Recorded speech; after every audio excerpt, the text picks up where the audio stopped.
네, 지금부터 이제 녹화를 시작했고, 몇 가지 네. 이제 몰롱도에 관련된 거, 여기 나와 있는 내용 위주로 해서 몇 가지 좀 얘기를 좀 드릴까 싶어요. 네, 네. 잠깐만요. 이제, 네. 음, 일단, 그냥, 제가 사실 그건 있긴 있어요. 저기 뭐야, 그, 하이탑이 있긴 한데, 뭐, 특별하게 네. 그게 아니면은 이제 띄워놓진 않을게요. 뭐, 그거는 뭐, 네. 될 것 같아서, 여기 보면은, 볼까요? 색깔이, 예, 됐죠. 자. 일단 뭐 간단하게 이렇게 다 했지만은 그래도 또 기억 네. 안 나면 안 되니까 몇 가지 얘기할게요. 네. 용이라는 네. 거는 뭐예요? 용매하고 용질. 용지를 갖다가 용. 섞어서 용액을 만드는 형상을 얘를 갖다가 이제 용해라고 한다고 했죠? 용해라고 한다고 네. 했죠? 용매가 뭔가요? 뭐 녹이는 게 뭐고 녹는 게 뭐죠? 혹시 아시나요? 기억나나요? 그 뭐지? 그 비율이 더 큰 거? 비율이 더 큰 걸 수도 있고 아니면 고체하고 액체의 경우에는 고체 네. 플러스 액체의 경우에는 그 보통 액체에 고체가 녹아 들어가는 거잖아요. 그래서 녹아 네. 들어가는 걸 뭐라고 하죠? 용질인가요, 용매인가요? 용매. 네. 녹아 들어가는 거. 그러니까 예를 아, 들어 소금물. 용질이요. 소금하고 물하고 중에서 어느 게 소금이 용질이에요, 용매예요? 용질이요. 용질이죠. 자, 녹아 들어가는 물질을 갖다가 용질. 이게 소금이고. 그리고 네. 용매는 이제 녹이는 물. 물질. 여기는 물이 되는 거고, 용액은 소금물이 되는 거죠. 네. 그렇게 되는데 뭐 이 정도로 하고 아까 말한 것처럼 둘 다 액체다. 액체 플러스 액체의 네. 경우에는 액체의 경우에는 어느 게 용질이다? 양이 많은 게 큰 거. 양이 네. 큰 것이 용매가 됩니다. 네. 예. 그래서 예를 들어서 물 100ml하고 그리고 에탄올 200ml다. 라고 했을 때는 어떻게 네. 된다? 얘가 용매가 되고 얘가 용질이 되는 거죠. 네. 예. 그렇게 되는 겁니다. 그렇게 살펴보면 되는 거고 자, 그래서 용매와 용질이 용액이 되는 걸 용해라고 하고 이거의 역반응을 뭐라고 하죠? 혹시 아시나요? 이름을? 석출이요. 예, 혁출입니다. 자, 그렇게 될 수가 있고요. 네. 일단 그러면 이제 이 용해의 원리에 대해서 네. 음, 용해는 보통 뭘로 설명할 수 있나요? 용해의 원리에 음. 대해서 무슨 화라고 설명할 수 있는데 이게 뭔지 이온화. 아시나요? 뭐뭐 수화. 하라고 하는데 이게 뭐라고 해? 수화? 수화. 수화? 정확히 말하면 이제 용매화가 되겠죠. 이게 물인 경우에는 네. 용매가 물인 경우에 만약에 네. 용매가 물인 경우에는 음, 물인 경우에는 얘를 갖다가 뭐냐면 수화라고 하죠. 수화라고 네. 하는데 그럼 수화가 정의가 뭐예요? 뭐 용매화도 좋고 수화의 정의가 뭡니까? 음.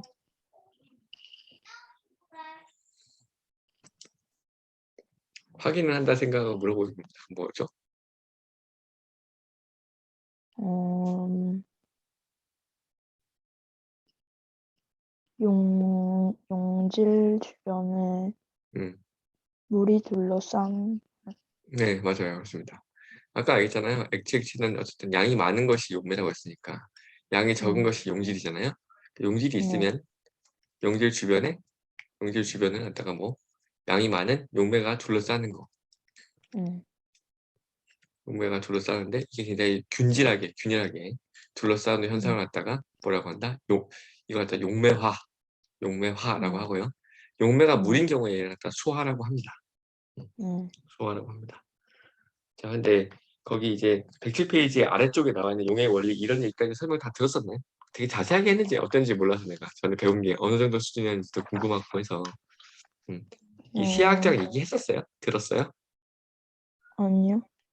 안 들었죠? 음. 네. 되게 낮은 수준으로 얕게 공부를 한 것 같습니다. 뭐 물론 뭐 전체적으로 빨리 보는 것도 중요하니까 한데 사실 네. 이거는 이제 두 가지를 보는 겁니다. 그러니까 네. 이게 용의 원리에 나오는 게 그게 반응의 자발성이라고 하는 거잖아요. 그러니까 네. 자발적이다. 음. 자발적이다. 자발적이라는 게 무슨 말이죠? 영어로 이게 spontaneous하다는 건데 음, 이게 무슨 말을 말할까요? 그냥 이거 다 떠나서 자발적이다. 자발성이다. 예, 이게 뭘 말할까요? 혼자 직접 한, 네, 맞아요. 저는 뭐 미리 말씀드리지만 이리저리 질문 좀 많이 합니다. 질문 많이 하는데 네, 질문의 답이 딱히 있지 않은 것도 질문하고요. 질문의 네, 답이 뭐 이게 대부분 다 이게 맞다고 하는데 그게 틀린 것도 많이 질문하고요. 그러니까 음, 제가 말한 답에 정확하게 답을 하기는 사실 쉽지 않을 겁니다. 근데 이제 음, 그 질문을 함으로써 어느 정도의 이해를 가지고 있는지 그걸 제가 뭐 음, 확인도 하고 또 자기가 답을 하다 보면 또 이제 그걸 좀 쉽게 말할 수 있는 것도 생기고 하니까 하는 거니까 네, 너무 뭐랄까요 이렇게 주눅이 들거나 그러지 않았으면 좋겠습니다. 괜찮으시죠? 네, 네.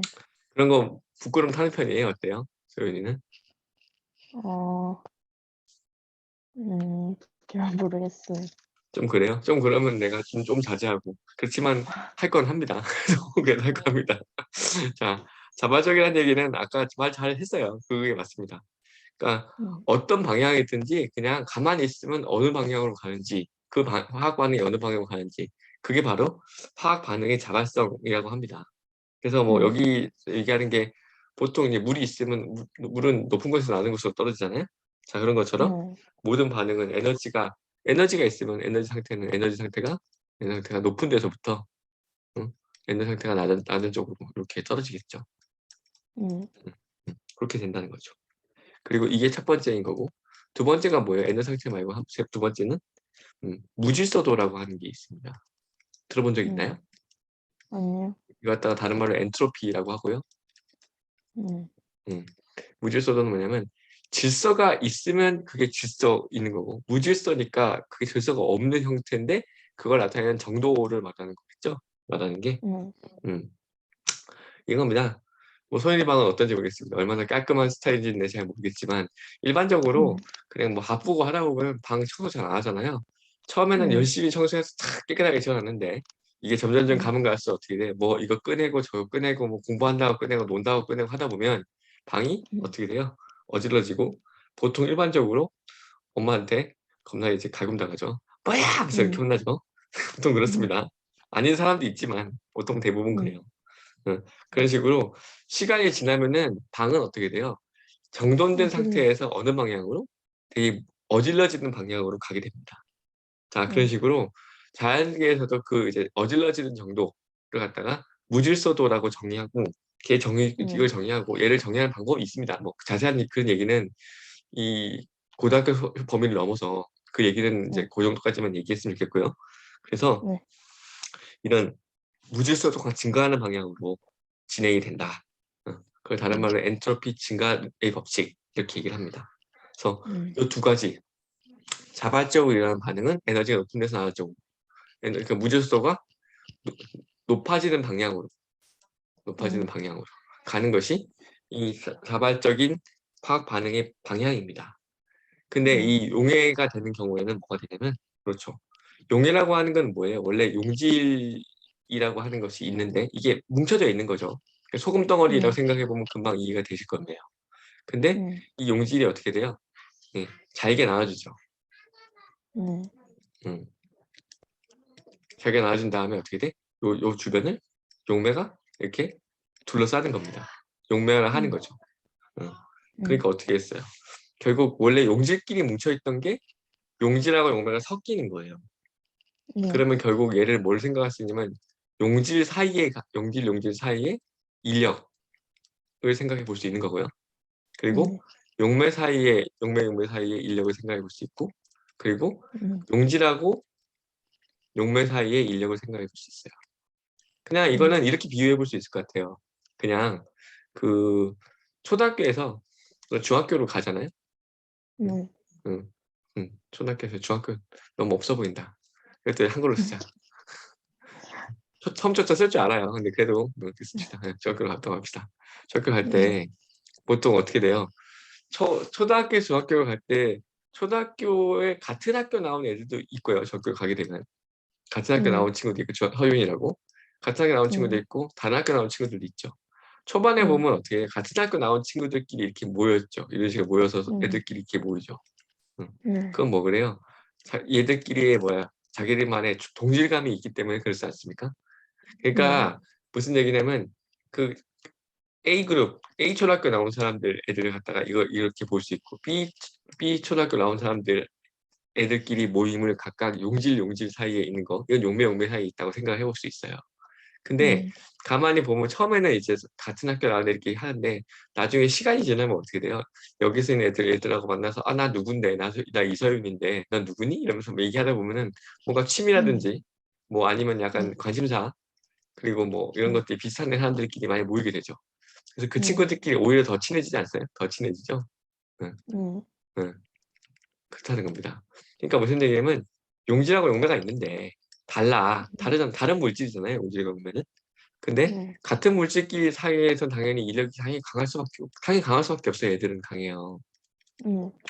근데 얘가 섞였을 때, 용질용매가 섞였을 때 이때 이 인력이 어떻게 되냐? 얘들이 친화성이 좋냐 안 좋냐를 생각해 볼 수 있다는 겁니다. 그러니까 용질하고 용매 사이의 인력, 그 힘이 상호작용이 좋으면 잘 섞여요. 그렇지 않겠습니까? 누가 봐도. 근데 이게 안 섞이는 게 어떤 게 있어요? 물하고 기름 이런 거 아닙니까? 어. 물하고 기름 같은 경우에는 물하고 기름하고는 서로 안 친하잖아요. 두 사이 자체가. 나중에 공부하겠지만 물은 극성을 띠고 있고요. 기름은 이제 무극성을 띠고 있기 때문에 극성의 성질이 다르기 때문에 그렇거든요. 자, 이런 식으로 서로 간에 용지가 용매 사이에 입자 사이 인력이 크면 클수록 잘 섞이게 됩니다. 그게 하나가 있고요. 하나가 있고 두 번째는 뭐냐면 아까 말한 것처럼 무질서도를 생각해 볼 수 있어요. 그러니까 사실 용질은 용질끼리, 용매는 용매끼리 탁 분리되고 있는 형태는 뭐라 하면 얘는 굉장히 질서 있는 상태야 볼 수 있어요. 뭐든 뭐끼리 모여 있는. 근데 이게 서로 믹싱돼서 섞여갖고 막 이렇게 섞여 있는 형태. 그런 형태를 갖다가 보면 어떻게 볼 수 있냐면 얘는 아까 말했던 용질끼리 있는 것, 용매끼리 있는 것에 비해서는 훨씬 더 무질서도가 높은 형태로 볼 수가 있습니다. 음. 그래서 일단은 섞이는 것 자체는 무질서도가 증가하는 방향은 맞아요. 증가하는 방향은 맞아. 무질서도가 증가하는 방향은 맞고. 그래서 일단 일반적으로 잘 섞이는 편인데, 근데 아까 말한 것처럼 용질하고 용매 사이 인력이 얼마나 크냐, 둘 섞이는 거에서의 인력이 얼마나 크냐 작냐에 따라서 얘가 잘 섞이냐, 쉽게 말해서 용해가 잘 되냐, 아니면 잘 안 되냐를 결정할 수가 있습니다. 음. 그걸 갖다가 이제 나중에 공부를 하게 될 텐데 깁스 자유 에너지라고 해서 델타지로 보통 설명하거든요. 이거 들어본 적 있나요? 아니요. 이렇게 정의를 합니다. 이렇게 정의를 합니다. 이 델타 H라고 하는 거는 이제 그 반응열에서 이게 화학 반응을 했을 때 에너지가 높은 곳에서 나는 쪽으로 가냐, 에너지가 낮은 곳에서 높은 곳 쪽으로 가냐, 이걸 말하는 겁니다. 그러니까 반응이 진행되는 따라서 에너지가 낮은 쪽에서 높은 쪽으로 이렇게 올라가는 반응이냐, 아니면 이게 높은 곳에서 낮은 쪽으로 내려가는 반응이냐, 이 반응을 나타내요. 이런 경우는 이 델타 H가 0보다 큽니다. 이런 경우는 델타 H가 0보다 작아요. 이렇게 정의합니다. 나중에 이거는 그 화학일의 제일 끝에 이 비슷한 걸 하게 됩니다. 이거보다 조금 낮은 수준의 얘기를 하게 돼요. 자, 일단 그렇게 되고요. 두 번째는 이제 이 T는 절대 온도를 말합니다. 절대 온도를 말하고요. 이 델타 S가 뭐냐면 아까 말했던 무질서도의 증가 방향. 증가하는 건 물질소가 증가하면 플러스, 물질소가 감소하면 마이너스가 됩니다. 일반적으로 아까 얘기했죠. 무질서도는 증가하는 방향으로 얘가 진행을 합니다. 일반적으로는. 그렇기 때문에 얘는 플러스가예요. 대부분 플러스 값입니다. 그래서 가만히 살펴보면 어떻게 돼요? 이 뒤에 있는 이 텀, 마이너스 T 델타 S는 무조건 여기는 이까지 생각했을 때는 얘는 마이너스를 띄고 있죠. 이 델타 H는 뭐예요? 아까 말한 것처럼. 이게 쉽겠죠. 에너지 높은 데서 낮은 쪽으로 떨어지면 이게 오케이라고 했었죠. 잘 일어난다고 여기서 얘기했죠. 그렇죠. 여기서 얘기했었죠. 그러니까 이게 당연히 뭐예요? 0보다 작아요. 이게 마이너스라는 얘기죠. 그러니까 얘도 마이너스 T 델타 S도 마이너스, 얘도 마이너스이기 때문에 요게 여기서 정의한 델타 G, 이거 깁스 자유 에너지라고 하는데 델타 G가 0보다 작으면 자발적입니다. 이렇게 정의를 합니다. 이건 이제 고등학교 의미를 조금 넘어서는 수준인데 그래도 이제 화학 2에서 이런 얘기를 합니다. 조금 이제 좀 쉽게 설명을 하기 위해서 얘기를 하거든요. 그래서 요거 생각할 수 있어요. 그래서 여기서 이제 얘기하는 거는 용질하고 용매하고 섞이는 용해 현상에서 봤을 때는 일단은 용해 자체가 섞이는 거니까 무질소가 증가하는 방향이니까 얘는 맞고요. 근데 이 상태에서 에너지 상태가 더 높은 데서 나중에 떨어지는 거냐 하는 거는 아까 말한 것처럼 이 인력 용질이나 용매, 용질 용매 사이 그 인력이 어떻게 되는지 이 관계에 따라서 얘를 따져볼 수가 있다. 그래서 그거에 따라서 움직일 수 있다. 얘가 그런 얘기를 하고 있는 겁니다. 음. 그래서 이제 107페이지에 그 위쪽에 있는 이제 양가로 이번에 용해의 원리라고 되어 있는 것은 그런 거죠.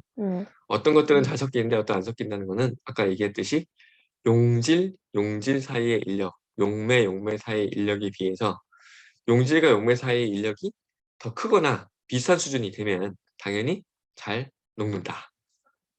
그러다가 그 이유는 용질과 용매 입자 사이에 분자 구조가 비슷한 경우, 분자 구조가 비슷하다는 얘기는 아까 얘기했듯이 얘가 극성이냐 무극성이냐라고 얘기하는데 극성 물질, 무극성 물질에 대한 얘기는 여기 화학원 2권에서 얘기합니다. 화학원 2권에서 얘기를 하기 때문에 그때 다시 얘기하는 걸로 하시죠. 네, 그거는. 그리고 그래서 뭐 그 여러 가지 물질의 용해성 보면은 나와 있는 게 뭐 이온결합 물질이나 극성 물질 이런 데는 이제 극성을 띠니까 극성 용매에 잘 녹는데 대표적인 극성 용매는 물. 그리고 무극성 물질은 무극성 용매에 잘 녹는데 무극성 용매는 보통 기름으로 대표되는 것들. 사이클로헥세인이라고 하는 게 사실상 기름 성분 중에 하나거든요. 그렇습니다. 여기서 말하는 벤젠, 아이오딘 이런 애들 다 무극성 용매. 나중에 알게 돼요. 이게 뭔지는 나중에 알게 됩니다. 됐나요? 여기까지? 자, 그래서 그 얘기를 이제 한 거고 108페이지에 위에 나오는 수화 얘기가 나오는데 보통 여기 나와 있는 이제 물 같은 극성물자니까 여기서는 이제 뭘 얘기했냐면 NaCl 의 이온결합 물질이라는 거는 들어본 적은 있죠. 안 들어봤나요? 들어봤어요. 이게 이온결합 물질입니다. 이게 이온결합 물질이고 왜 그런지에 대한 얘기는 이권에서 합니다. 하곤 하는데 얘가 어쨌든 중학교 수준에서 생각했을 때 얘를 이제 얘가 물에 녹을 때 어떻게 돼요? 제일 처음에 얘가 NaCl 에이코 솔루션이 되죠. 그러니까 이거는 AQ라고 쓰는 거는 얘는 그거잖아요. 수용액이 되는 거고 수용액이 되면서 얘는 뭐가 돼요? Na 플러스하고 CL 마이너스. Ca 마이너스하고 이렇게 나눠집니다. 얘를 뭐라고 하나요? 이렇게 나눠진 현상을.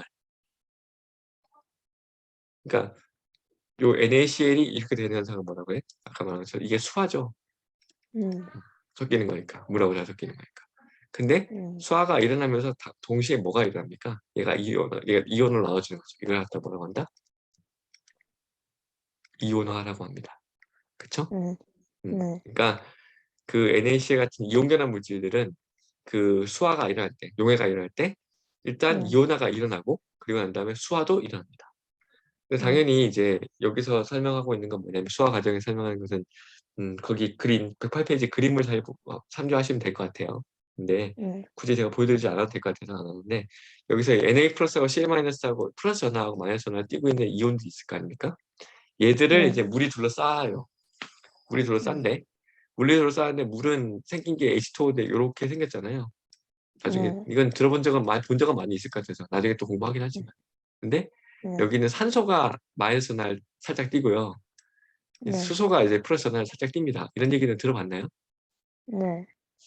그래서 얘는 이제 플러스 전하를 마이너스 전하를 띄고 있잖아요. 그러니까 플러스 전하를 띄고 있을 때는 어떻게 돼?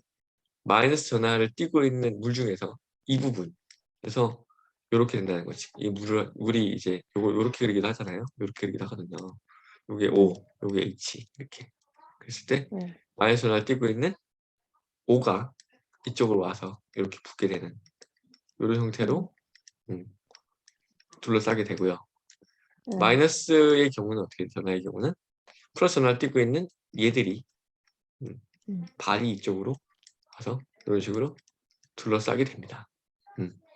자, 이렇게 이온화가 된다. 이온화가 된 다음에 수화가 일어났다. 그 얘기를 드린 겁니다. 옆에 설탕의 경우에는 상관이 없죠. 설탕은 뭐 이게 없지 않습니까? 뭐. 설탕은 특별하게 뭐 플러스 마이너스 전화 띄고 있는 게 아니니까 그냥 막 둘러쌉니다.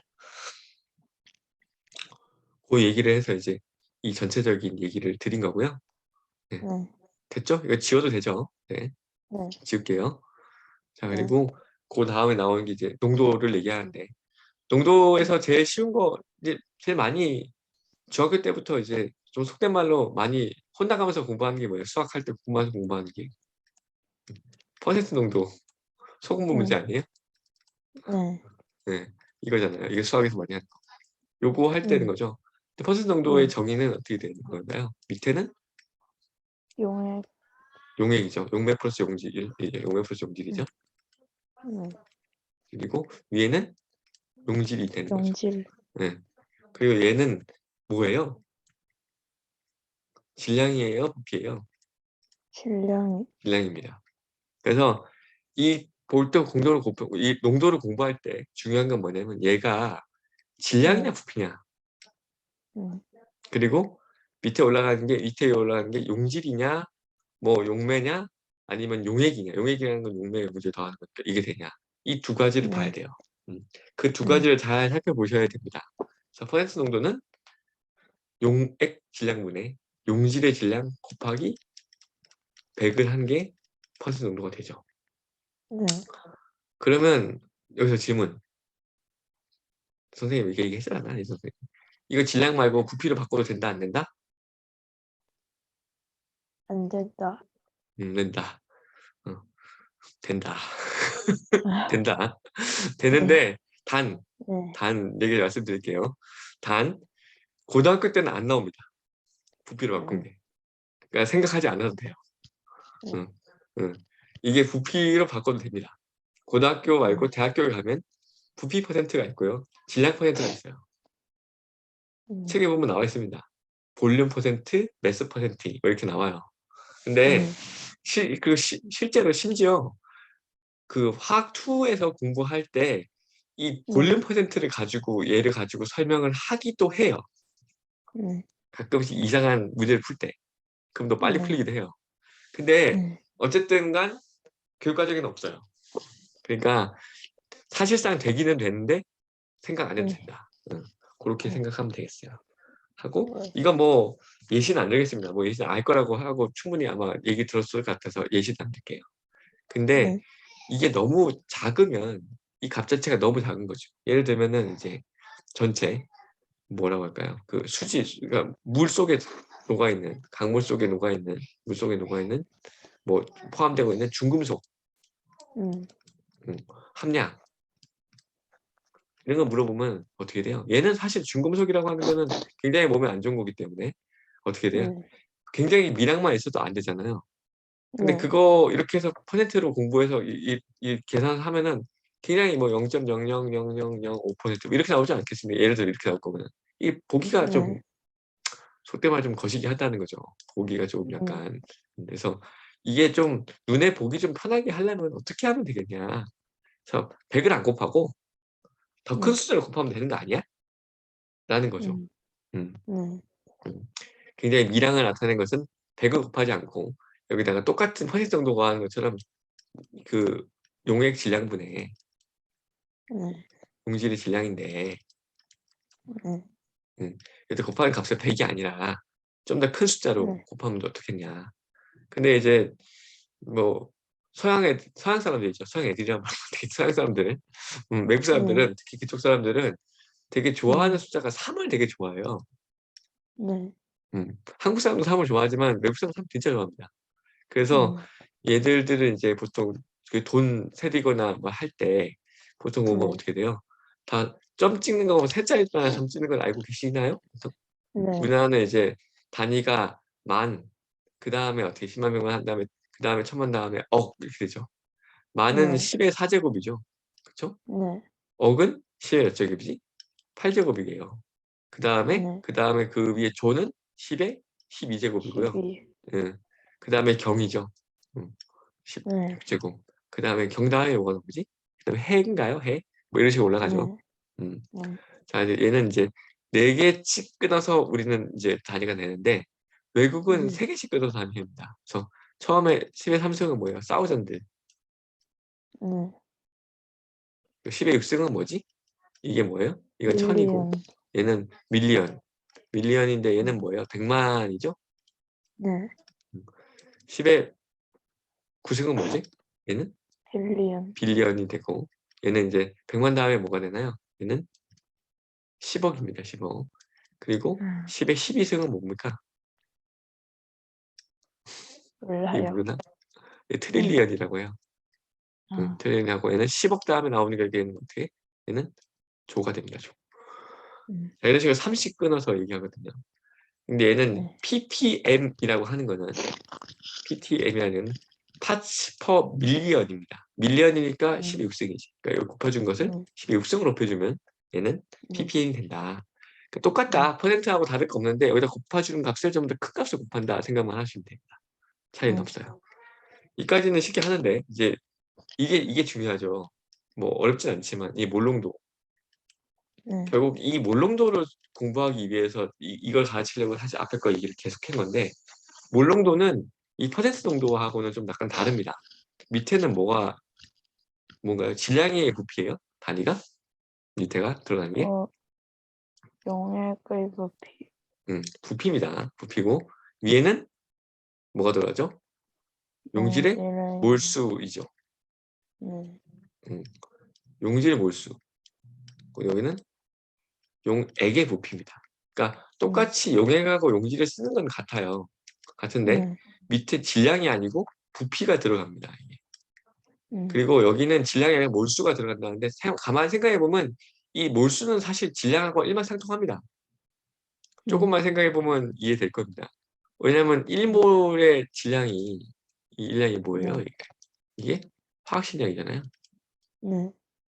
화학식량은 결국 질량을 나타내기 때문에 결국 화학식량을 보는 거기 때문에 약간 한 번에 변환이 들어가긴 하지만 위에는 결국 질량, 바뀌지 않는 불변의 양이 분자에는 올라가는 겁니다.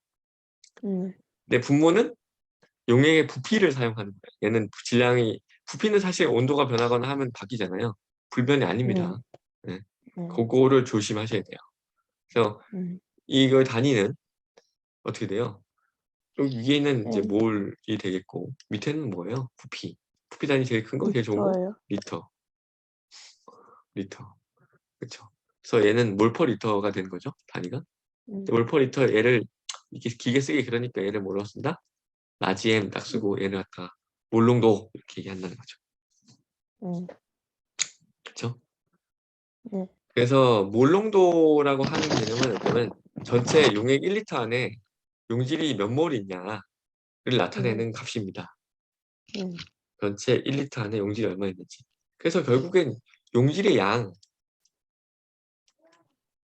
몰수를 구하고 싶다. 그럼 어떻게 돼? 농도, 몰롱도. 여기다가 뭘 곱하면 돼? 용액의 부피를 곱하면 되죠. 그러니까 용질이 많으려면 어떻게 하면 돼?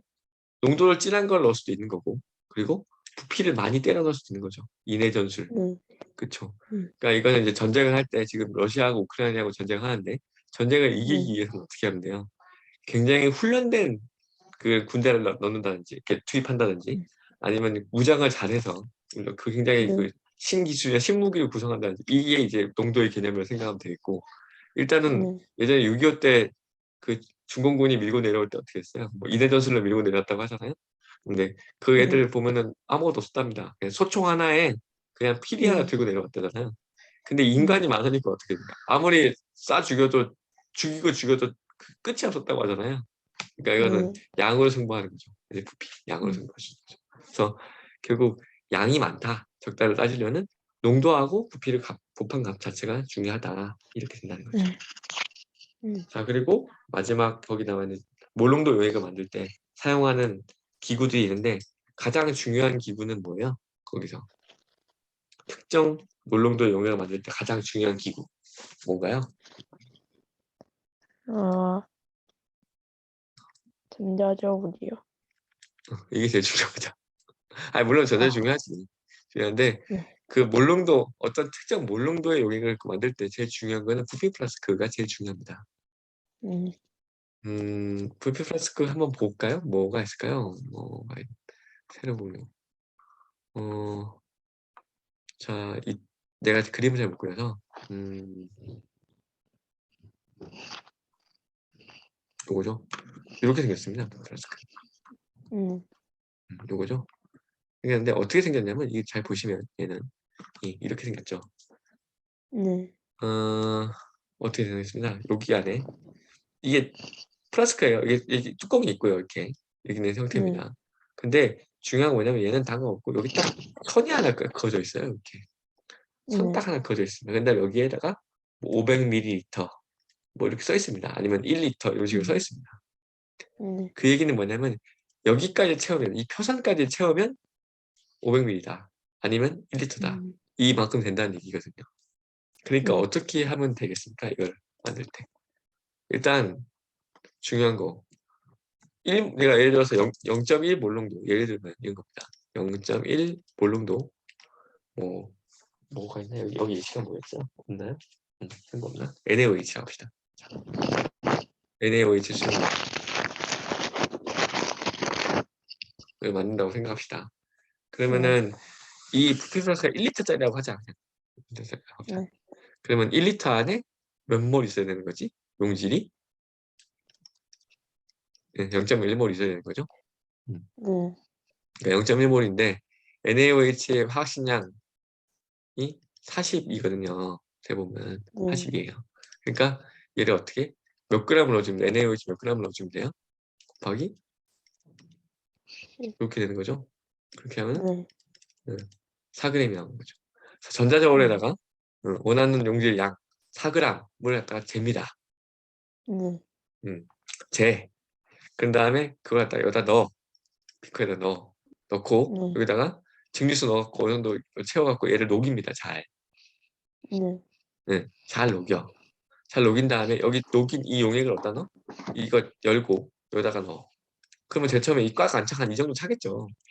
네. 그렇죠?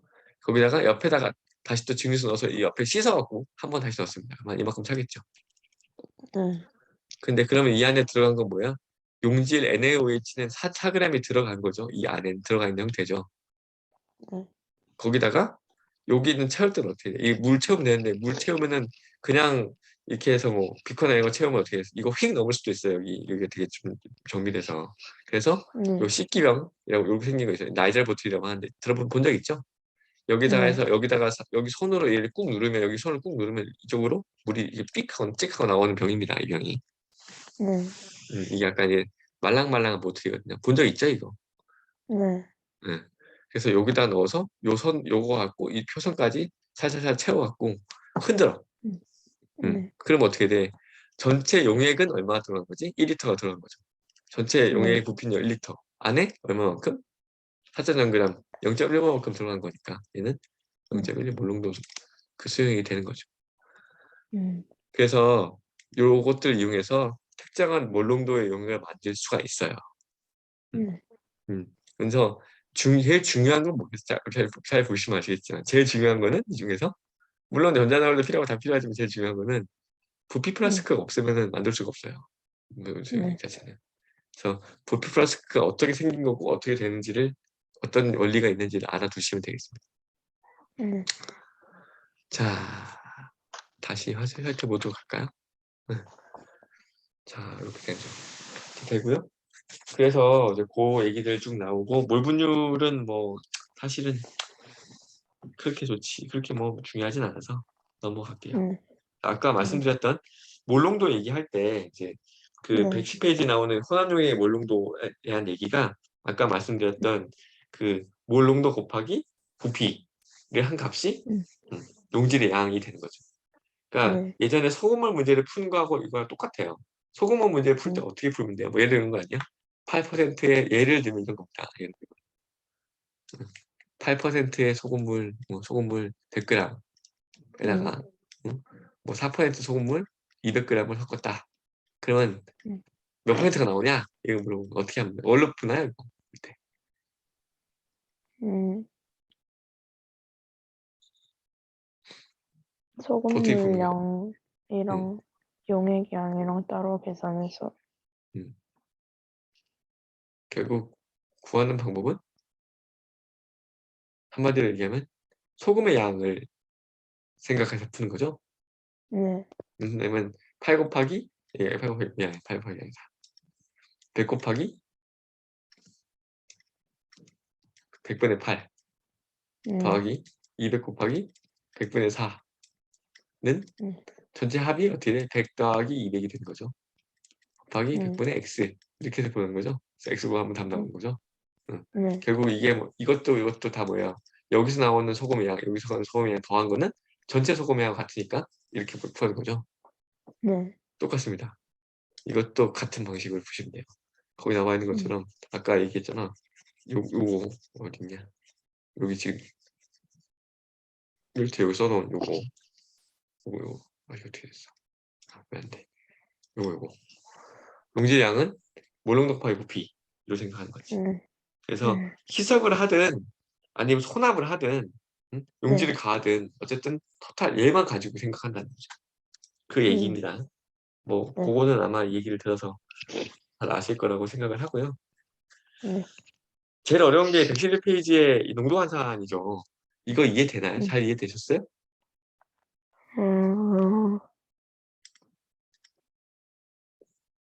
아니요. 이거 할 줄 알아요? 이거 외우려고 그러면 진짜 미치듯이 어렵습니다. 근데 이거 외우려고는 하지 마세요. 나 진짜 내가 과감하게 얘기하는데 외울 필요가 없어요. 생각이 문자로 해놓으니까 더 어려운 건데 이건 그거잖아요. 퍼센트 정도를 이제 그러면 이제 몰 농도를 바꾸는 거 어떻게 하냐. 근데 퍼센트 정도는 용액이고 얘는 질량이죠. 얘는 용질이고 얘는 질량이잖아요. 얘를 뭘로 바꿔준다는 얘기예요? 얘는 똑같은 용액인데 얘는 부피 바꿔줘야 되고 얘는 뭐예요?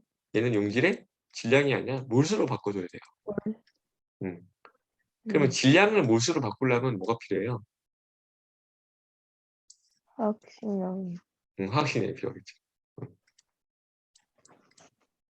그래서 질량을 부피로 바꿔주려면 뭐가 필요해요? 밀도. 네, 밀도가 필요합니다. 그래서 이런 거죠.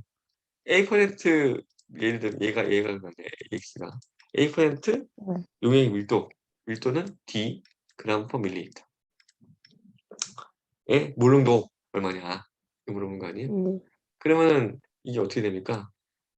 용액은 그냥 100g이라고 생각합시다. 얘는 이제 이렇게 봤을 때 A%라고 하는 거는 용액 100g 안에 미안해. 다시 주자.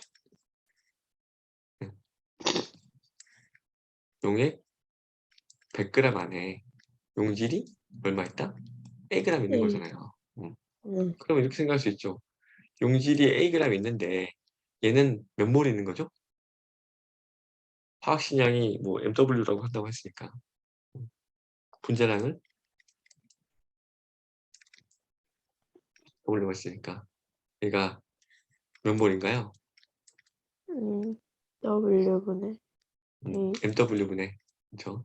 A가 되는 거죠. 이렇게 몰수가 되는 거죠. 그러니까 얘는 MW분의 A몰 이렇게 되는 거죠. 자, 근데 밑에는 이제 뭐냐면 용액 부피가 돼야 되죠. 근데 용액은 100g입니다. 100g인데 얘가 부피가 되려면 어떻게 되면 되겠어요? 그냥 그램이 있고 얘가 그램이고 얘가 그러니까 부피 리터나 밀리리터 되려면 이렇게 곱해줘야 되는 거잖아요. 이렇게 해서 없어지잖아요. 이렇게. 그렇죠? 밀리리터 퍼 그램이면 얘는 이 뭐예요? 부피분의 질량이 질량분의 부피네? 거꾸로네? 이 밀도에. 밀도에 거꾸로면 밀도에 역수를 곱해주면 되겠네요. 그쵸? 100에다가 얼마 곱해줘? D분의 1을 곱해주면 됩니다. 근데 문제는 뭡니까? 이 단위가 몰 퍼 리터예요. 이 리터가 밑에 가야 돼. 근데 여기서는 이렇게 구하면 밀리리터가 됩니다. 리터로 바꿔주려면 뭐 나와주면 돼? 1000. 1000 나와주면 되죠. 음. 이렇게 되는 거예요. 다 했어요. 이게 답니다. 음. 해봐? 뭐 해보면 되지. A. 그리고 나눠지니까 얘는 D가 위로 올라오게 되고 밑에는 10이 되겠죠. 왜냐면 음. 얘하고 얘하고 날아가면 이렇게 10만 남으니까. 그쵸? 음.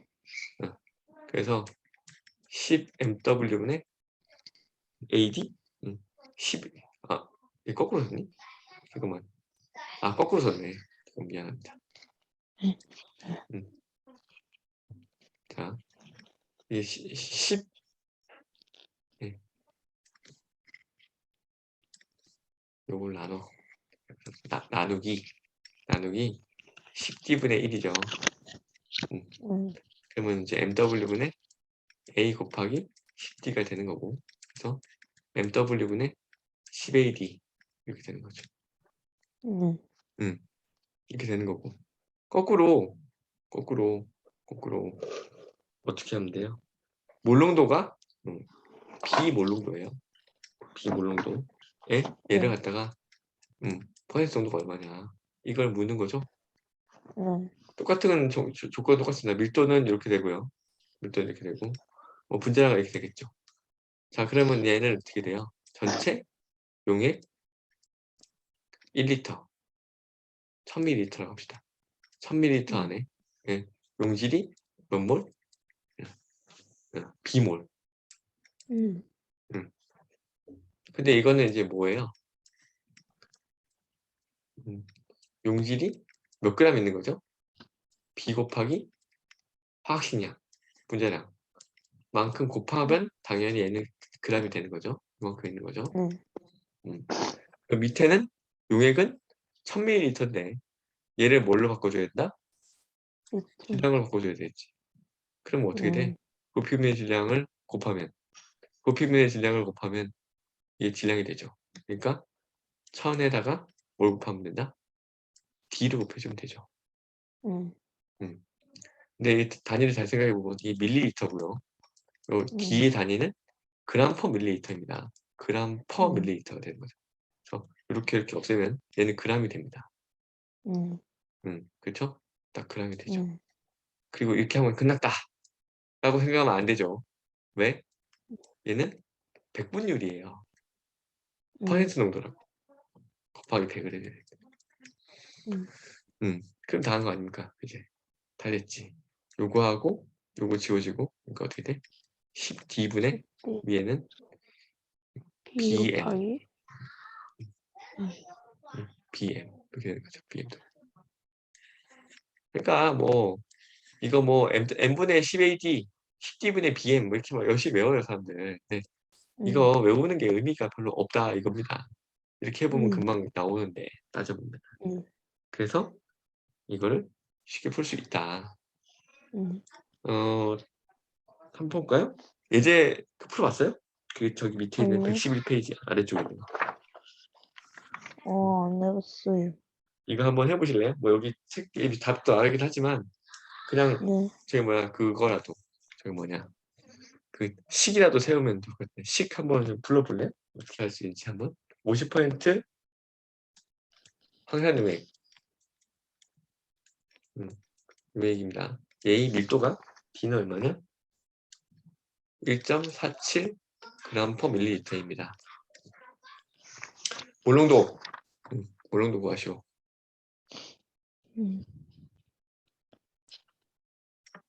얘는 그냥 이렇게 생각할 수 있다고 했죠. 용액 100g 중에 용질 50g이 녹아 있는 거죠. 그러면 용질은 얘는 몇 몰이 있는 거죠? 얘 몰수로 바꿔야 되는 거죠? 예? 몇 몰이 있는 겁니까? H2SOF의 분자량은 98이라고 되어 있습니다. 98분의 90. 98분의 50몰이 되는 거고요. 그 용액은 이제 얘도 어떻게 돼야 돼요? g이 아니라 뭘로 해야 죠 리터로 바꿔줘야 되죠. 그쵸? 네. 그럼 어떻게 하면 될까요? 147. 147? 맞아? 3분의 확실해? 잘 3분의 생각해보면 147? 리터가 나오게 만들어줘야 되는데 리터를 만들 수 있고 여기 밀리터밖에 없으니까 밀리리터를 일단 만들어줘야겠죠? 음, 그러면 어떻게 돼요? 용액의 단위는 여기는 이제 질량 단위 g이고 여기에 음, 올라면 뭐 해야 돼? 그램 분의 밀리리터가 돼야 되죠. 근데 보통 이제 이 퍼로 쓰면은 퍼 밑에 이쪽에 있는 건 분모가 되고요. 그건 알고 계시나요 음, 혹시? 이 분모가 되고 이 음, 분자잖아요. 음, 그러니까 이게 뭐가 돼야 돼?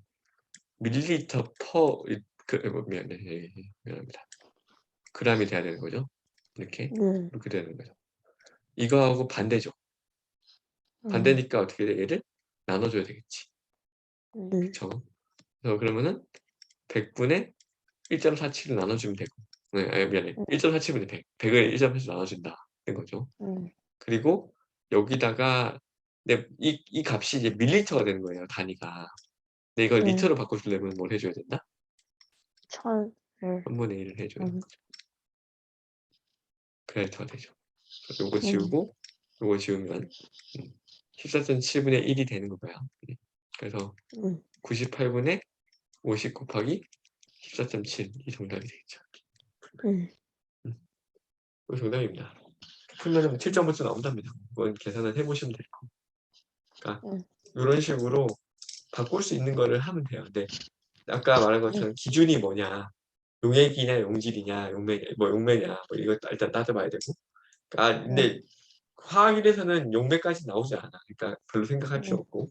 그리고 이 단위가 이게 부피냐, 질량이냐 단위 자체가 일단 그거를 생각해야 되고. 음. 몰수 바꿀 때는 필요한 게 뭐가 필요하지? 질량은? 화학식량, 확실히, 분자량 이런 게 필요하죠. 그걸 넣어서 만들어주면 되고. 그런 식으로 왔다 갔다 하면 금방 할 수가 있네요. 어려워요? 많이? 많이 어렵진 않아요. 네. 빨리빨리 안 되죠, 근데. 이 연습을 네, 많이 해보셔야 되고요. 네, 오, 시험 많이 됐네, 생각보다. 다 될 거라고 생각했는데. 몇 개만 볼까요? 뭐, 문제 한 2개 정도만. 음, 그래도 어려운 게 좋겠지. 어려운 문제 푸는 게 좋겠지. 자, 5번 문제. 한번 풀어볼까요? 네, 나머지는 숙제입니다. 하시면 되고요. 네, 네.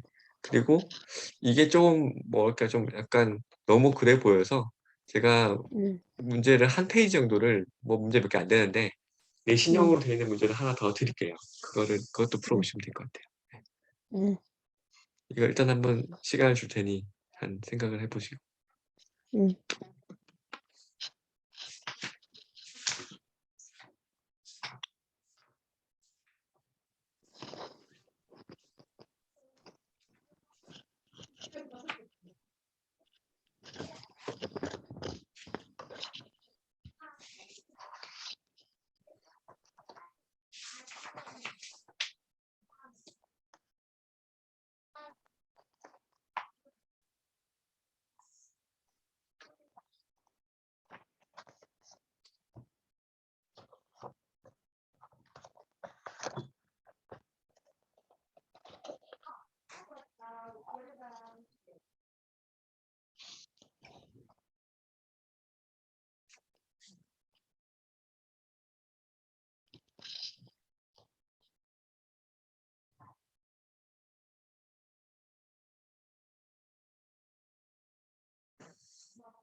이런 문제는 괜히 막 이렇게 너무 어렵게 돼 있으니까 그냥 네, 내가 그냥 정하면 제일 편해요.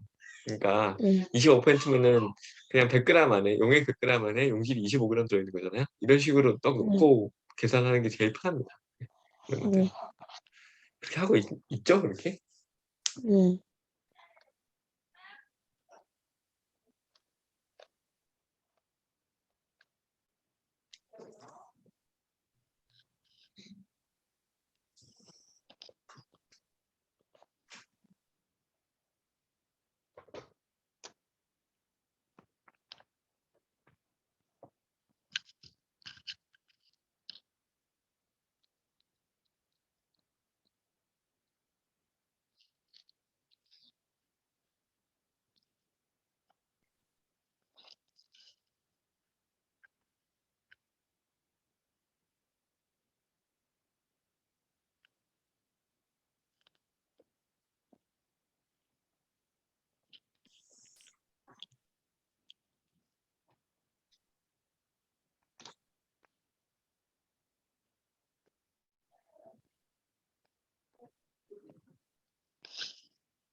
어려워요?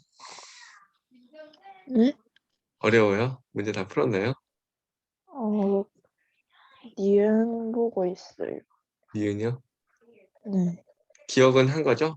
그다음 네, 니은을 보고 있고 디귿도 봐야 되는 건가요, 그러면? 네. 네.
고요한 것 같아요.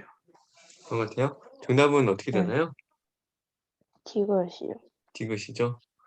네, 해봐서 알겠지만 기억의 경우에는 100g에 25g 녹아 있으니까 20%가 되려면은 125g에 25g이 녹아 있어야 되니까 25g을 넣어줘야 되니까 가에 네, 녹아 있는 A 질량이 25g이었으니까 그 질량과 같은 거가 될 거고요. 네. 어, 니은은 왜 틀렸나요? 그, 불분율 식을 세워보면, 음, 그, 가의 화학식량을, 아니, A의 화학식량을 X라고 하고, 음, 물은 뭐 뭐 Y라고 Y라고 하면 했을 때, 네, 네. 그러면 가는 x분의 계산을 해보면 75x 더하기 네. 25y분의 25y가 되고 네. 나는 80x 더하기 20y분의 20y가 되는데 네. 왜 맞아요. 45, 아니 그 4분의 5배가 4분의 되지? 5가 되려면은 5대 4가 돼야 되려면 x와 y하고 이퀄이 돼야 되는 거죠? x와 y 네, 같아야 되는 거죠? 그러니까 쉽게 네, 말해서 그 저기 물의 화학식량하고 저기 뭐냐 A 화학식량이 같아야 되는데 네, 그렇지는 못하죠. 네, 그렇다는 보장도 없고 실제로. 그렇기 네, 때문에 얘는 그렇게 말할 수는 없는 거고요. 디귿은 해보시면 되겠죠. 뭐. 네, 네. 해보면 되겠죠. 뭐. 그뭐 해보면 될 거니까. 네. 잘하네요. 뭐 시간이 이 시간만 주면 잘하고 있는 것 같네요. 어,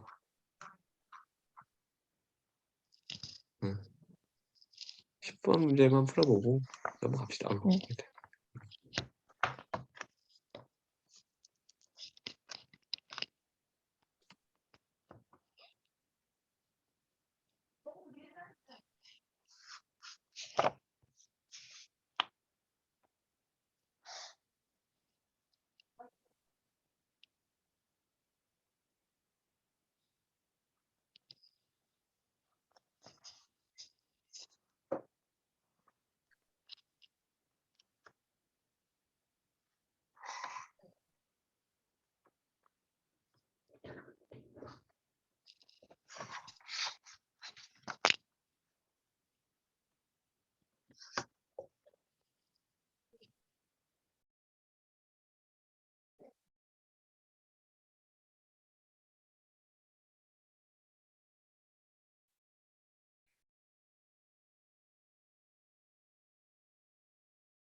어디서 뭐 막힌 데가 있나요? 혹시?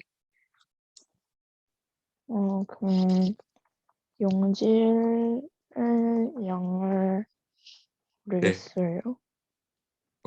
이렇게 생각할 수 있죠. 이게 지금 보면 이거 화학 반응식 그 공부한 거하고 이제 이게 연결되는 건데요. 여기 보시면 네, 4% NaOH 100g이면은 NaOH는 4g이란 얘기죠. 네. 4g인데 얘는 그러면 몇 몰인가요? 0.1몰이요. 0.1몰이죠. 네, 그리고 HCl 1.0몰이라고 했으니까 얘는 1몰인데 1.0몰 퍼 리터인데 얘가 몇 리터인가요? 100ml니까 음, 0.1리터인 거죠. 그쵸? 네, 얘도 똑같이 0.1몰입니다. 그러니까 네, NaOH도 0.1몰, NaCl도 0.1몰이에요. 네, 얘 0.1몰 있고 얘 0.1몰 있으니까 반응하면 뭐가 된다? NaCl도 0.1. 0.1몰이 나오게 된다는 거죠. 음, 그쵸? 음, 그리고 얘는 100g이라고 했고요. 얘는 100ml라고 했는데 밀도가 1이라고 했으니까 얘는 몇 g? 100g. 100g입니다. 섞으면 200g. 얘는 200g이 되는 거죠. 그러니까 용액이 몇 g? 200g이 되는 거고요. 네, 용질이 0.1몰인데 NaCl 0.1몰이잖아요. NaCl의 화학식량이 얼마죠? 58.5. 58.5. 8.5 곱하기 58.5 이렇게 되는 거죠. 그람 포몰 이렇게 되는 거죠. 그리고 우리가 구해야 되는 게 뭐야? 100분율이니까 벌써 오니까 이렇게 하면 되겠죠. 구하면은 어떻게 될까요? 200분의 58.5를 5.85. 0.5 곱하니까 5.85 곱하기 네, 100 이렇게 나온 거 구하면 되겠지 않을까요? 네, 음. 이거 계산 NaOH하고 HCl하고 이 타그람 이거 뭐 어떻게 해갖고 얘를 갖다가 만들려 했지. 네, 그래서 아마 이거 어려웠을 거 꼬였을 텐데 그게 아니고 네, 1대1과 1대1을 반응하게 해도 1대1 대1은 1만큼 나오겠죠. 0.1몰만큼 네, 나온다. 라고 네, 생각하고 요거 구해니까 이거 구할 수 있죠. 네. 네, 그래서 아마 꼬였을 것 같습니다. 네, 그렇게 막 어려운 문제는 아니지만 생각을 좀 해야 되고 화학 네, 반응식까지 그 앞에는 몰 관련된 그것까지 생각을 좀 해야 되는 문제라서 조금 네, 이제 아마 그게 어렵게 느껴지지 않았을까 싶습니다. 네. 어때요? 할만한 것 같아요? 어떻습니까? 음, 많이 어렵진 않은 것 같아요. 음, 음, 많이 어렵지는 않을 거예요. 근데 막 음, 생각보다 빨리 문제 안 풀립니다. 이거 음, 처음 안에 하면 빨리빨리 문제 안 풀리는데 음, 음, 저 정도는 풀 수 있으셔야 돼요. 왜냐면 내가 네, 계산이 안 빨라요. 생각보다. 네, 음, 근데 나도 서윤이 때는 되게 빨랐거든요. 저 그때는 네, 몇 빨랐는데 점점 네, 더 나이가 되면 들수록 되게 부정확해지기 때문에 계산을 빨리 할 수가 네, 없어요. 음, 네, 그리고 그만큼 속도도 안 나고 옛날같이. 그래서 네, 저 정도의 속도 정도는 해서 풀고 정확히 풀어야 됩니다. 대신에. 예. 네, 그 정도는 푸셔야지 나중에 조금 이제 나중에 고등학교 가서 이걸 풀 때 편안하게 네, 문제를 풀 수 있어요. 시간이 많이 모자랄 거거든요. 네, 조금 그렇게 되거든요. 화학은 굉장히 시간이 많이 모자라는 편입니다. 특히 수능에서. 네. 음, 그래서 그 정도인 것 같고요. 음, 이 정도만 풀까요? 뭐 더 풀고 싶으면 하나만 더 찍을까? 어떻게 할까요? 음,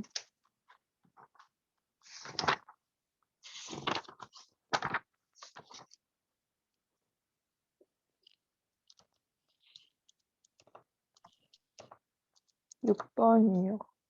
6번 해볼래요? 네. 한번 해보세요. 6번. 조금 생각해보고 같이 풀어봅시다.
1번인 것 같아요.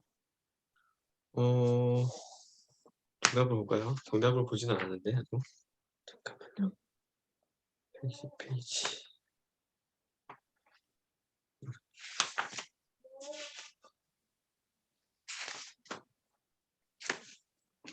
6번. 네, 1번 맞아요. 풀기 뭐 어렵지는 않을 것 같은데 딱 아까 봤더니 이게 가는 보니까 가에 들어있는 몰수가 0.5 곱하기 100ml니까 0.1 곱하기 0.05몰이 되겠죠?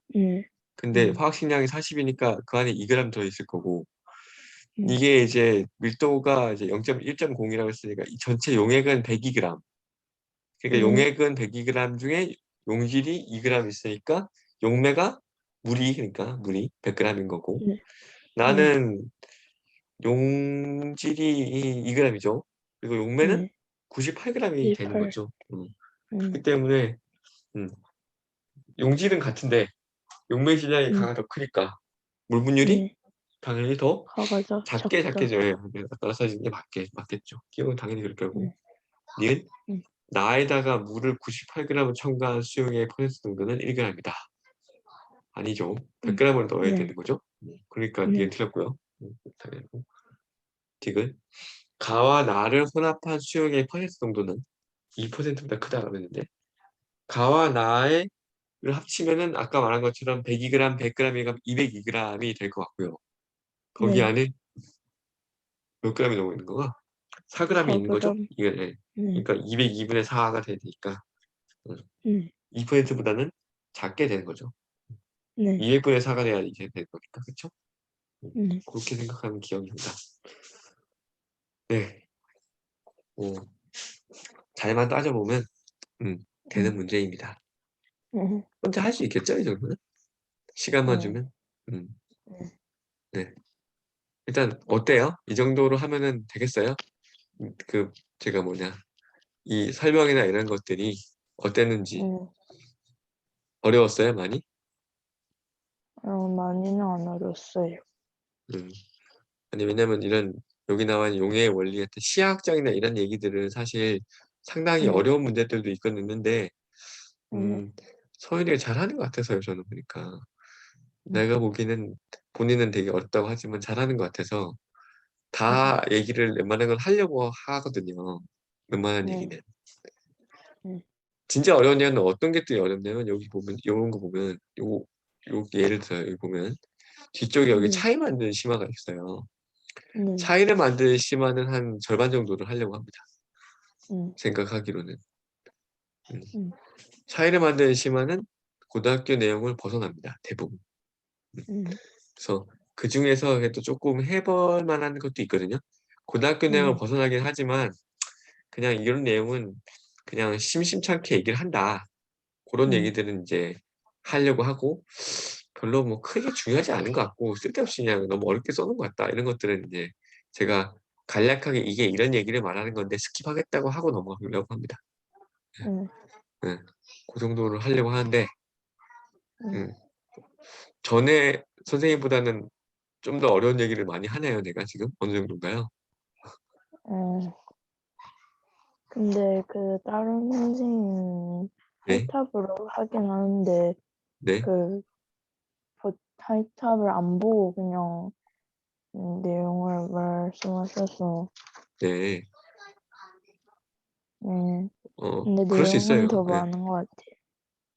그럴 수 있는데 내가 제가 얘기를 할 수 있는데 뭐냐면 이 어차피 내가 이제 이거를 이제 나하고 이제 오늘 헤어져서 이제 혼자서 공부를 하게 될 거 아닙니까? 뭐 이걸 다시 들을 수도 있고 뭐 그럴 수 있겠죠, 뭐야.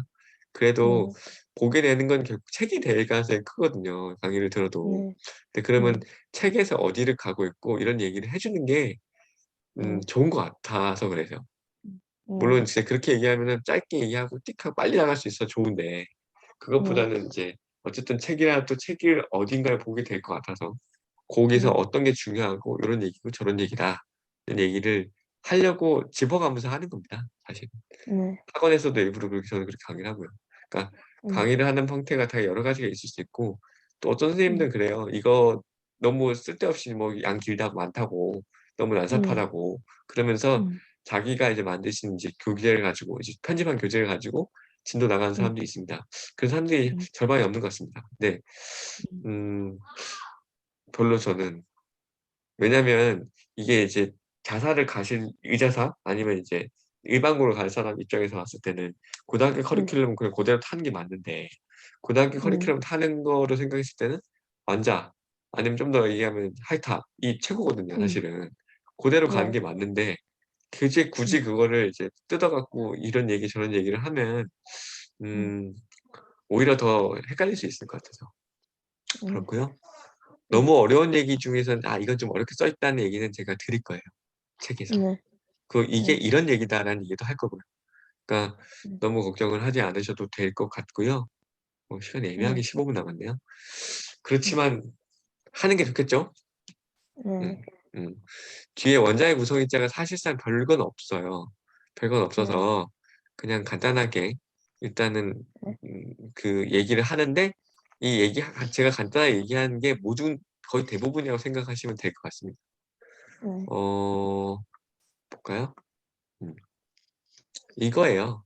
이건 이제 원자의 구성 입자니까요. 원자를 구성하고 있는 것이 어떤 것들로 입자로 이루어져 있는지, 그게 어떻게 발견됐는지에 대한 얘기를 합니다. 그래서 어, 페이지로 봤을 때 제가 아까 보여줬던 그 페이지 138페이지부터 얘기 나오는데 이 얘기 하기 전에 예, 원자는 의 구성 입자는 어떤 것이 있다고 공부했었나요? 원자는 뭐 이거는 이제 보통 중학교 때도 조금 이제 어렵게 얘기하면 다 얘기를 하는 거니까 뭐하고 뭐로 구성돼 있나요? 원자, 원자, 핵이랑 핵이랑 전자. 전자로 구성되어 있죠. 네. 전자 구성되어 있고 원자 핵은 또 뭘로 구성되어 양성, 있죠? 사실 이거 양성이랑 말고도 중성자. 아닌데 예, 지금 알고 있는 건 이제 양성자하고 중성자로 구성되어 있다. 이렇게 배웠습니다. 각각 뭐예요? 이 전자, 양성자, 중성자 이거 뭐 어떻게 봤어요? 이 핵을 갖다가 누가 발견을 했고 어떤 실험에 의해서 발견됐으며 언제 발견됐는지를 아셔야 됩니다. 그러니까 원자를 구성하고 있는 이제 구성 입자들이 어떤 것이 있으며 얘가 어떻게 발견됐으고 했으며 발견된 순서 정도는 아셔야 돼요. 그러니까 거기 뭐 보면 다 연도까지 나와있고 누가 발견됐는지 얘기도 다 나와 있는데 그거는 다 기억이 못 하더라도 누가 발견했는지 하고 왜냐면 그게 나중 뒤에 원자 모형하고 연결되거든요. 그러니까 요거하고 연결되는 단원이 뭐냐면 거기 음, 여기 원자의 구성업자 그 다음 단원 현대 원자 모형의 154페이지에 있잖아요. 154페이지에 보면은 원자 모형의 변천이라고 되어 있죠. 그래서 처음에 돌톤의 원자 모형이 있고 그 다음 톰슨의 원자 모형이 있고 그 다음 러더퍼드의 원자 모형이 있고 그 다음에 이제 넘기면 이제 보어 원자 모형이 있고요. 마지막 더 넘기면 이제 현대 원자 모형이 있거든요. 네, 여기서 말하는 이제 전자를 발견한 사람을 잘 읽어보시면 톰슨이라고 돼 있어요. 톰슨. 근데 여기 보면은 돌턴 원자 모형 다음에 톰슨의 원자 모형이 있잖아요. 그러니까 이 톰슨의 원자 모형은 전자가 발견된 것을 반영된 모형이다라고 생각하면 되겠고요. 그리고 나중에 이제 러더퍼드 이렇게 보면은 139페이지 아래쪽에 보면은 양가로 이번에 그 원자핵의 발견한 다음에 러더퍼드의 알파 입자 산란 실험이라고 되어 있죠. 139페이지에 보시면 있습니다. 네, 그 러더퍼드의 알파 입자 산란 실험에 의해서 반영된 원자 모형이 195페이지에 있는 러더퍼드의 원자 모형입니다. 그 무슨 얘기인지 아시겠죠? 그러니까 요 원자의 구성입자에 나와 있는 요런 얘기들이 뒤에 바로 다음 단원에 얘하고 연결이 되어 있어요. 연결되어 있기 때문에 일단 요게 어떤 것들을 발견했고 어떤 식의 실험이고 뭐 이런 것들 잘 기억해 주셔야 됩니다. 일단 그걸 하기 전에 그러면 볼까요? 전자는 어떤 전하를 띠고 있죠? 마이너스 전화. 마이너스 전하를 띠고 있죠. 양성자는 당연히 플러스. 플러스. 얘는 전하가 안. 없죠. 그래서 네. 핵은 양성자, 중성자를 같이 갖고 있기 때문에 얘는 어떤 전하를? 플러스 전하를 띠고 있고요. 플러스. 얘는 네. 당연히 마이너스 전하를 띠고 네. 있겠죠. 그래서 이 네. 핵하고 전자는 전하가 달라요. 전하의 방향이 네. 다릅니다. 전하의 방향이 다르기 때문에 둘 사이에서는 인력이 작용을 하고 있겠죠. 당연히. 네. 예, 그렇게 생각할 수 있고요. 네. 조금 더 얘기를 하자면 양성자는 뭐 플러스, 마이너스 전하를 띠고 있는데 이 양성자 한 개의 전하량이 얼마인가요? 기억하시나요? 음, 전하량의 단위가 뭔지는 알고 있나요? 쿨롱. 쿨롱. 예, 잘하고 있네요. 맞아요. 네, 양성자 한 개의 전하량은 1.609 곱하기 10의 마이너스 609인가? 6, 그냥 캡시다. 609라고 합시다. 헷갈린다. 1.6 곱하기 라고 합시다. 10의 마이너스 19승 쿨롱입니다. 음, 음.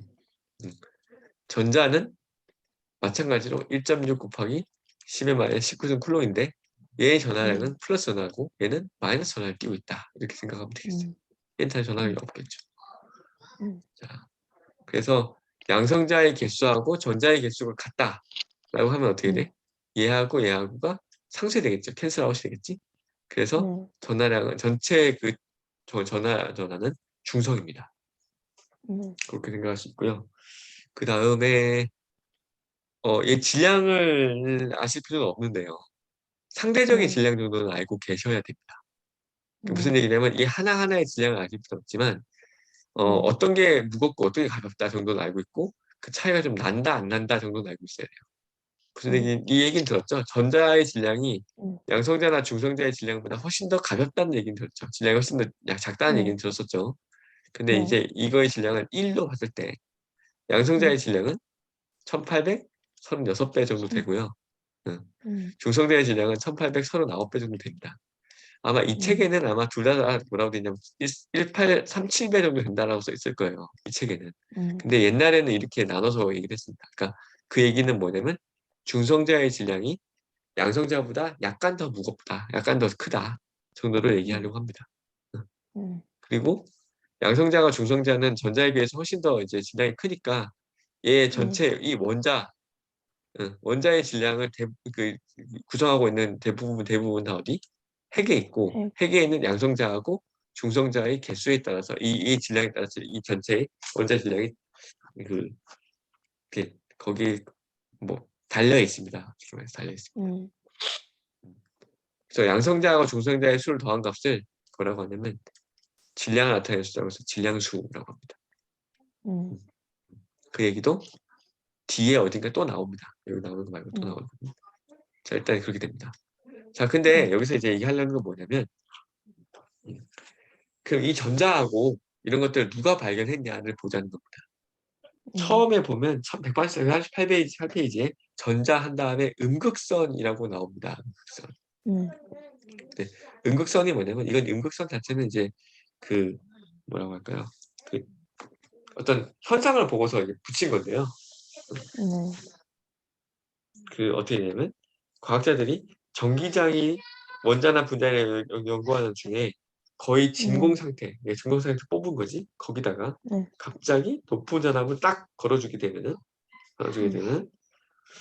마이너스 극에서 어떤 극이 선이 나와서 직진하다가 유리관에 부딪혀서 부분에서 빛을 내면 전류가 흐른 것을 발견했다라고 하는 거죠.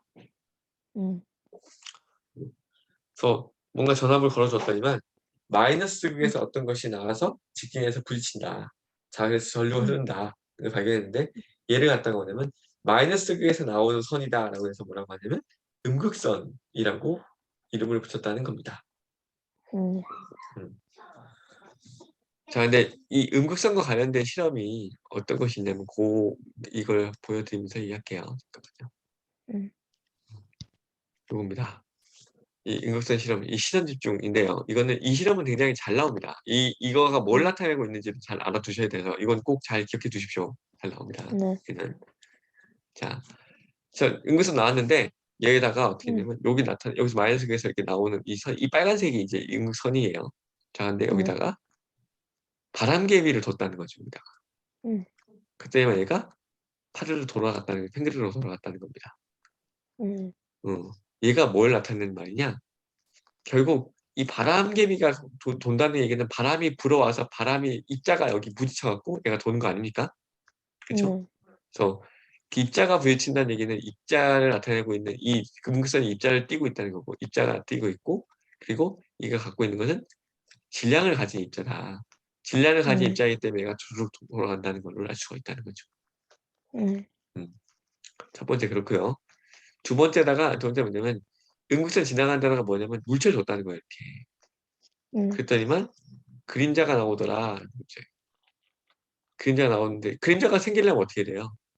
음, 사람이 이렇게 서 음식, 있는데 그림자를 하려면 응, 어떻게 돼? 여기서 햇빛이 이렇게 해서 얘를 갖다가 이렇게 쪼게 되면 여기에 이렇게 그림자가 생기는 거잖아요. 근데 네, 얘기는 뭐예요? 햇빛이 여기 직진해서 일로 오기 때문에 얘가 그림자가 생기는 거죠. 네, 그런 것처럼 얘가 그림자가 생기는 이유는 뭐다? 음극선은 직진한다. 네, 직진한다. 는 것을 알게 되고요.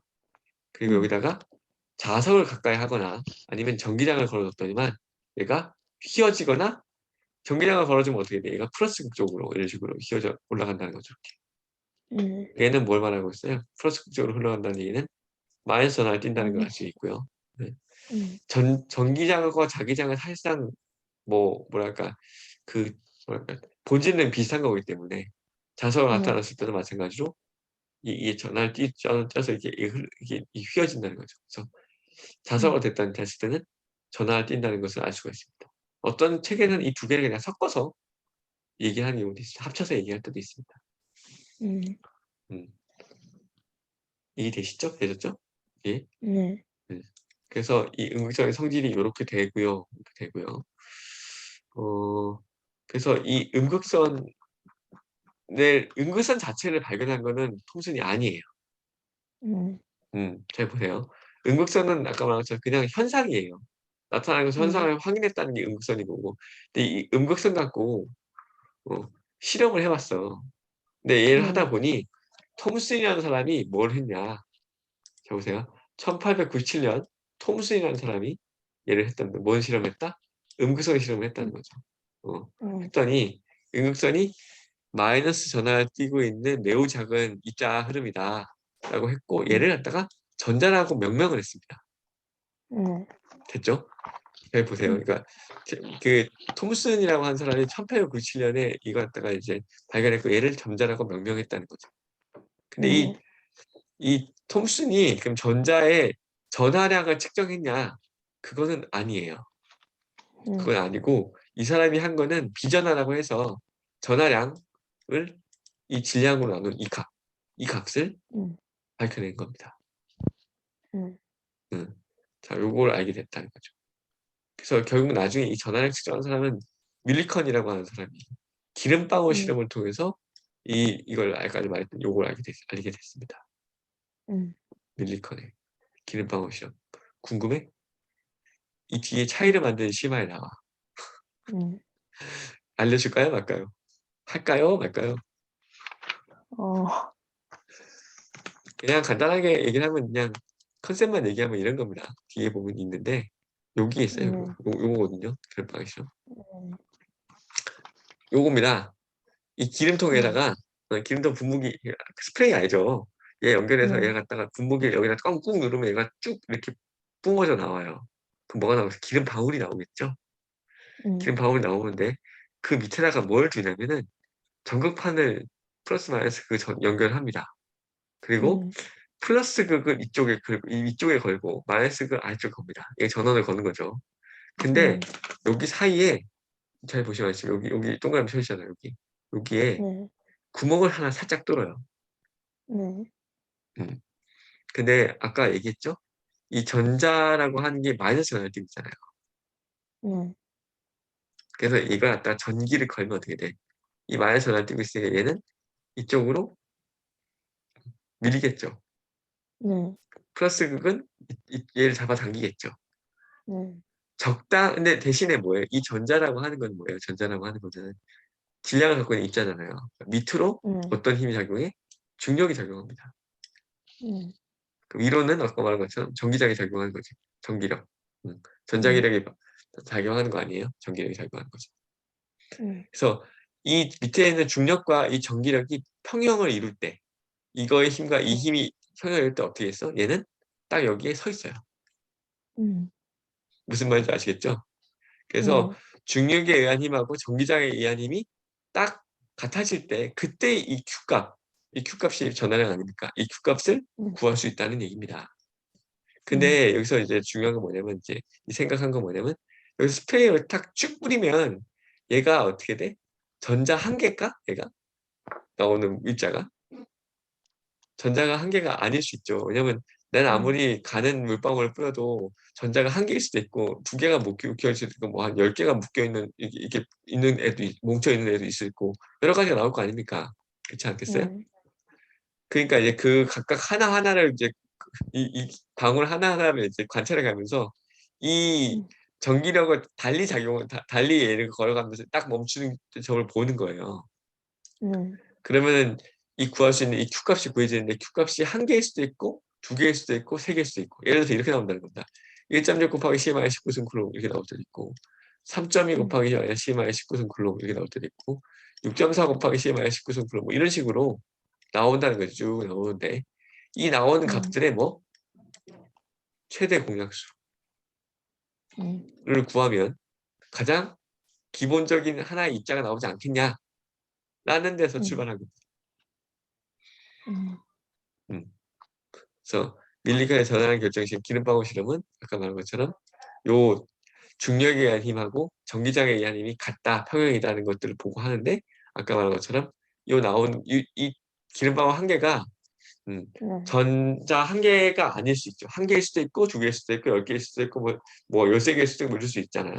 자, 그런 값들에 다 그 뭐야 최대 공약수로 구하면 최대 공약수 값이 그 가장 작은 단위인 전자 한 개의 질량, 아니, 전자 한 개의 전하량이라는 것을 알 수 있어서 그렇게 해서 구해냈습니다.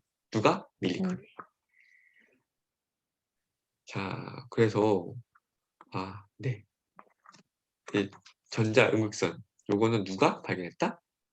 톰슨. 음극선 발견한 게 톰슨이 무슨 실험을 통해서 발견했고 톰슨이 1897년에 발견했습니다. 그리고 그 다음 얘기를 하려고 하는데 그 다음에 원자 핵 나오고요. 지금 시간은 넘었는데 그 얘기만 하고 이제 마무리하려고 하는데요. 원자핵의 발견에 보면은 러더퍼드의 알파 입자 산란 실험 있죠. 네. 러더퍼드의 알파 입자 산란 실험. 근데 언제야? 1911년에 했대요. 네. 음. 그래서 아까 말했던 그 원자 모형에서 톰슨이 이 러더퍼드보다 먼저 나온 이유가 그래서 그래요. 이 숫자, 이 연도를 평가했을 때 이게 더 먼저고 나중이잖아요. 원자핵의 발견에부터는 다음 시간에 할까요? 그러면? 그럼 될까요? 네. 네. 자, 정리를 해보겠습니다. 혹시 뭐 궁금한 점이나 뭐 오늘은 뭐 좀 너무 빨랐나요? 뭐 여러 가지 뭐 그런 것들 있으면 좀 얘기를 해줄래요? 아니요, 괜찮았어요. 괜찮았어요? 네. 음, 네. 잠깐만 여기까지 해서 일단은 기록을 네.